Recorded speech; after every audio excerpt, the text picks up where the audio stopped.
कभी ऐसा महसूस हुआ है कि बस बात नहीं बन रही, कि हम शायद काफ़ी नहीं हैं?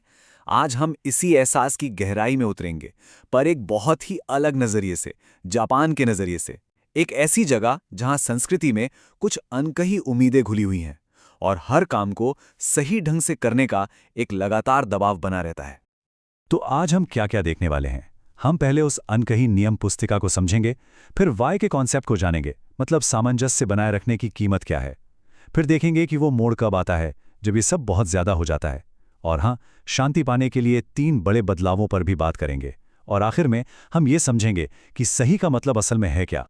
तो चलिए शुरू करते हैं उस अनकही नियम पुस्तिका से। जरा सोचिए, एक ऐसी गाइड जिसे जापान में हर कोई फॉलो करता है, पर वो कहीं छपी हुई नहीं है। ये वो सामाजिक नियम है जो बस हवा में है, लेकिन इतने मजबूत कि हर कोई उन्हें महसूस कर सकता है। वो एहसास तो हम सब जानते हैं, है ना? दिमाग के किसी कोने से एक छोटी सी आवाज आती है जो हर काम पर सवाल उठाती है। ऑफिस का काम हो, बच्चों की परवरिश, या फिर डिशवॉशर में बर्तन कैसे लगाए जाएं, ये एक खामोश सी लगातार बनी रहने वाली चिंता है जिसके साथ हम में से बहुत से लोग जीते हैं। पर जरा सोचिए, क्या हो अगर ये एहसास सिर्फ दिमाग की उपज न हो, बल्कि रोजमर्रा की जिंदगी का एक सच बन जाए। जापान में हर काम सही ढंग से करने का ये दबाव एक अदृश्य लेकिन बहुत ही असली और जबरदस्त ताकत है। और ये ताकत उन नियमों से चलती है जो कभी लिखे ही नहीं गए। तो ये खामोश उम्मीदें असल जिंदगी में दिखती कैसी हैं?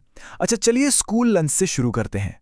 यहाँ एक सादा सैंडविच पैक कर देना काफी नहीं होता। माओ पे एक जबरदस्त दबाव होता है कि वो कला की तरह दिखने वाले बेंटो बॉक्स बनाएं। मतलब ये सिर्फ बच्चे का पेट भरने के लिए नहीं है, ये एक तरह का सोशल प्रूफ है। फिर आते हैं कम्युनिटी इवेंट्स, जैसे पड़ोस की सफाई। कहने को तो ये ऑप्शनल होते हैं, पर असल में होते नहीं।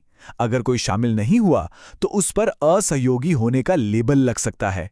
और तो और बाहर कपड़े सुखाने तक के अपने नियम हैं। सब कुछ एकदम सलीके से करीने से होना चाहिए।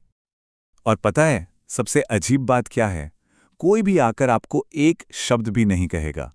ये नियम बस सब समझते हैं। इन्हें लागू करने का तरीका कोई चिल्ला चोट वाला नहीं है। ये बहुत शांत है, बहुत सूक्ष्म। ये खामोश जजमेंट में है, तिरछी नजरों में है। ये उस अजीब सी फीलिंग में है जब आपको लगता है कि आपने कोई नियम तोड़ा है, पर आपको पता भी नहीं कि वो नियम था क्या। और बस यही बात इसे इतना ज्यादा स्ट्रेसफुल बना देती है।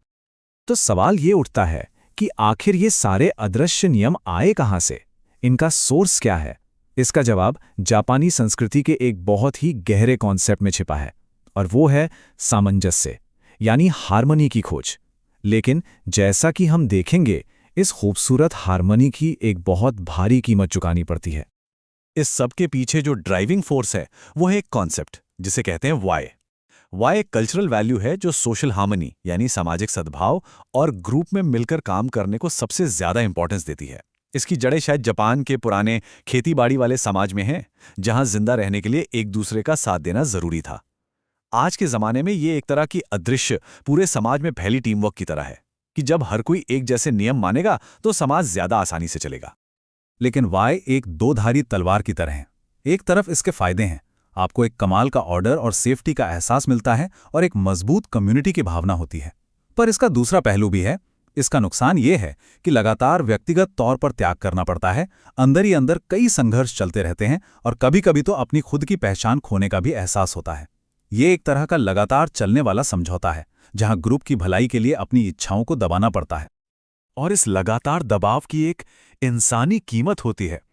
हर कोई एक हद तक ही इसे बर्दाश्त कर सकता है, और फिर एक ब्रेकिंग पॉइंट आता है, एक ऐसा मोड़ जहां ये एहसास होता है कि अब कुछ बदलना ही होगा, वरना सब बिखर जाएगा।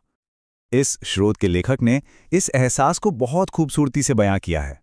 वो उन जापानी माओं के बारे में बात करती हैं जो हमेशा परफेक्ट दिखती हैं, पर उन्हें बाद में एहसास हुआ कि उस परफेक्ट इमेज के पीछे जबरदस्त थकावट छिपी होती है।